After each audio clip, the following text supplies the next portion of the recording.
Assalamualaikum warahmatullahi wabarakatuh. Perkenalkan, saya Rafalina Pertiwi dari 1A Kebidanan. Saya akan melakukan penyuluhan kepada salah satu warga. Selamat sore Ibu. Selamat sore. Perkenalkan, saya Rafalina Pertiwi. Saya dari mahasiswa Kebidanan Poltekkes Kemenkes Tanjung Pinang. Saya akan melakukan penyuluhan tentang pencegahan korupsi. Sebelumnya, apakah Ibu tahu apa itu korupsi? Tahu tapi tidak memahaminya. Oke, baik. Sebelumnya saya akan memberikan leaflet atau brosur kepada Ibu. Ibu bisa membacanya sambil saya menjelaskannya. Sebelumnya, pasti mungkin Ibu sudah sering mendengar apa itu korupsi. Lebih jelasnya, korupsi adalah tindakan penyalahgunaan kepercayaan publik yang dikuasakan kepada mereka untuk mendapatkan keuntungan sepihak. Banyak banget di sekitaran kita mungkin terdengar korupsi seperti pejabat-pejabat dan yang lainnya. Kemudian jenis-jenis bentuk korupsi itu ada 7 Ibu. Yang pertama itu ada kerugian uang negara. Nah, ini tuh sering dilakukan oleh pejabat-pejabat besar seperti presiden mungkin, DPR seperti itu. Yang kedua itu ada suap menyuap. Nah, yang ketiga ada penggelapan dana. Kemudian ada pemerasan, pembuatan curang, benturan kepentingan dalam pengadaan dan gratifikasi. Kemudian selanjutnya saya akan menjelaskan upaya pencegahan dan pemberantasan korupsi.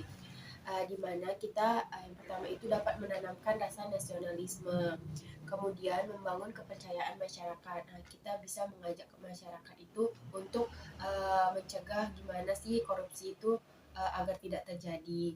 Kemudian melakukan penerimaan pegawai secara jujur dan terbuka. Nah, kita bisa misalnya kita membuka usaha, kita dapat menyaring pegawai-pegawainya untuk yang secara jujur dan terbuka. Kemudian ada menumbuhkan rasa cinta tanah air.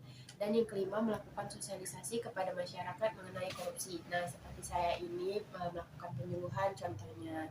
Kemudian ada faktor penyebab korupsinya Ibu. Faktor penyebab korupsi itu ada 2. Yang pertama ada faktor internal. Faktor internal itu terdiri dari 2. Yang pertama itu ada sifat tamak. Sifat tamak itu sifat dalam diri manusia yang menginginkan sesuatu melebihi kebutuhan dan selalu merasa kurang. Kemudian ada gaya hidup konsumtif, di mana perilaku manusia yang selalu ingin memenuhi kebutuhan yang tidak terlalu penting sehingga tidak bisa mengimbangi pendapatannya dan pengeluarannya. Nah, kemudian ada faktor eksternal. Faktor eksternal itu terbagi menjadi 4. Yang pertama ada faktor ekonomi, di mana adanya kebutuhan akan ekonomi yang mendesak. Selanjutnya itu ada faktor politik, di mana persaingan dalam mendapatkan kekuasaan. Ini biasanya terjadi di pejabat-pejabat besar. Kemudian ada faktor organisasi, di mana tindakan korupsi dapat terjadi karena perilaku yang nggak jujur, nggak disiplin, organisasi yang tidak jelas, dan pemimpinnya yang tidak tegas. Kemudian ada faktor hukum, ini seringkali tindakan hukum terlihat tumpul ke atas dan tajam ke bawah. Kemudian ada dampak korupsi nih. Dampak korupsi itu ada 4 Ibu-ibu. Di mana bidang ekonomi yang pertama, bidang ekonomi itu ada keseimbangan finansial negara, kemudian ada pertumbuhan ekonomi terhambat. Yang kedua itu ada bidang lingkungan sosial dan masyarakat. Dampaknya itu kemiskinannya bertambah, terbatasnya akses. Kemudian ada bidang kesehatan, di mana yang pertama itu fasilitasnya yang kurang, kita selalu dibeda-bedakan, itu termasuk korupsi juga. Kemudian banyaknya penyakit yang tidak dapat teratasi. Kemudian yang keempat itu ada bidang hukum dan pemerintah. Dampaknya itu money politik yang tinggi, kemudian hukum yang tidak adil.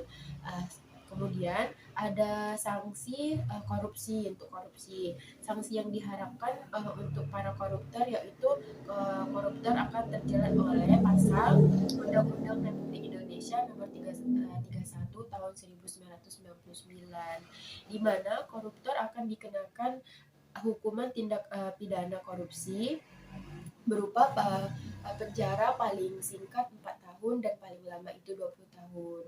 Nah, begitu Ibu upaya kita mencegah korupsi. Bagaimana? Apa Ibu mengerti?